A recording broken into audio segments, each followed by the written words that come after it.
Prof, thank you so much for your time, as always. Before we get into the nitty-gritty, your initial response to that amount of money, 32.6 billion rand, is not a small amount. It is going to help a lot of students, isn't it? Thank you so much for having me, Marcel. I think that we have to just really, be sure to congratulate government on ensuring, that the National Student Financial Aid Scheme is properly funded. I mean, it's absolutely central to functioning of the higher education system. And I think what we heard today was that there's a 3-year commitment to try and ensure that the funding of the financial aid system will be secure for 3 years. I think that's really important. Because what we've been doing over the last 2 to 3 years is kind of lurching, from crisis to crisis with shortfall. And hopefully that will be over now.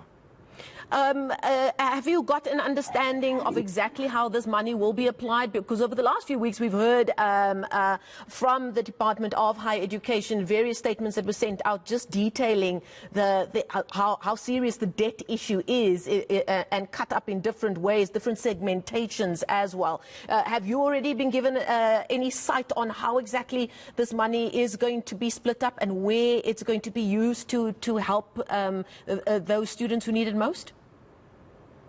Yes, so unfortunately, this doesn't address the debt question. The debt question, I think, just to remind you, isn't really a challenge of students who qualify for the National Student Financial Aid bursary system.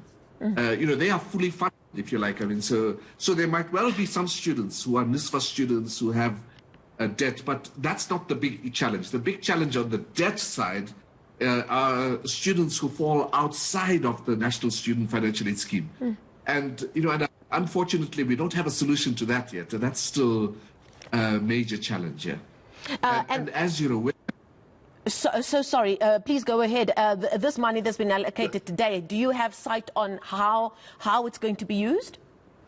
So what we were aware of this year was that there was approximately a 10 billion rand shortfall in terms of the bursary system, the DHET bursary system, which is administered by the National Student Financial Aid Scheme. And we understand that shortfall has now been made up. There'll be a significant contribution to that shortfall from Treasury, and then there'll be some kind of reallocation of university budget, if you like, to that. So we are, of course, anxious about that, because if money is taken away from the subsidy system, that has other implications, if you like, knock-on implications. So, we don't have a solution. I'm so sorry to disrupt you. We seem to be having some problems with the delay in audio.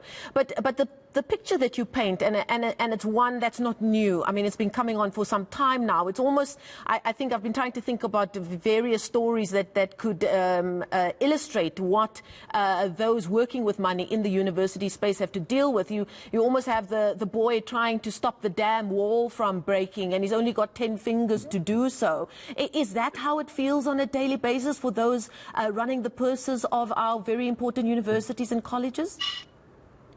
Yeah, I think that's such an apt way of putting it, because you have to look at it in two ways. I mean, the one is the short term. In other words, what are the operational budgets for this year and for next year? Is there going to be a layoff of staff? Is there going to be enough money for maintenance and so on? The operational budgets. And then, of course, it's the long-term sustainability. And we have to think of it in those both ways. So I think that today's news is important, because what it does is it tells us, in fact, that students who qualify for the financial aid bursaries, that they will be covered, and that's excellent news. But we continue to be very worried about the long-term sustainability of our system. Now, it hit me when we read that intro saying that government announced a fee-free education policy in 2017. We had the fees must fall movement.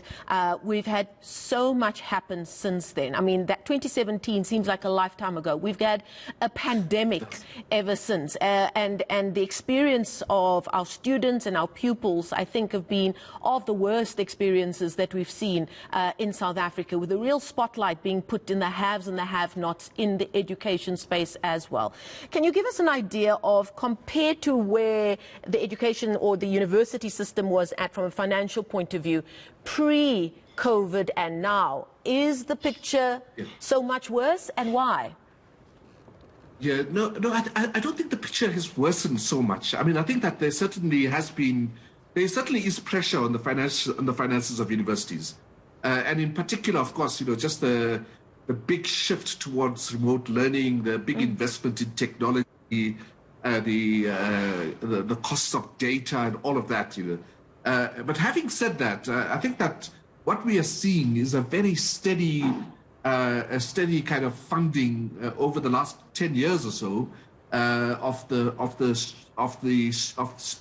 subsidy system on a per capita basis, on a per student basis.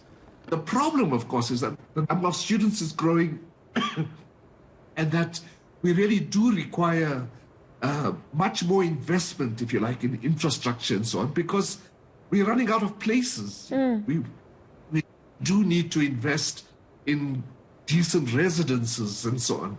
So I think what we would hope for is a significant shift in spending in subsidy from what is at currently 0.6% of GDP to something like 1% of GDP, which was what the Hare Commission recommended, in 2016, 2017.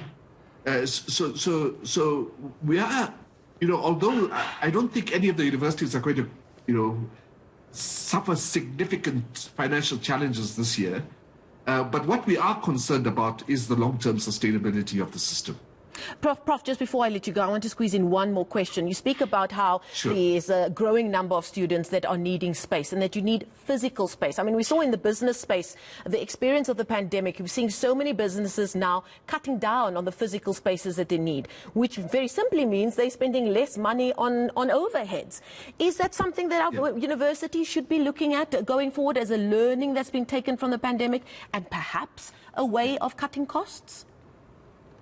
Yes, so look, let me just say that all 26 universities have had a significant increase in the use of technology for teaching and learning. But I think, we also have to take cognizance of the fact that, that the learning experience at universities is really tied to students being on campus, being with other students, being with their professors, engaging in, a range of activities outside of what goes on in the classrooms. And so, I don't think that globally, in fact, I don't think that there's going to be a major shift away from in-person teaching.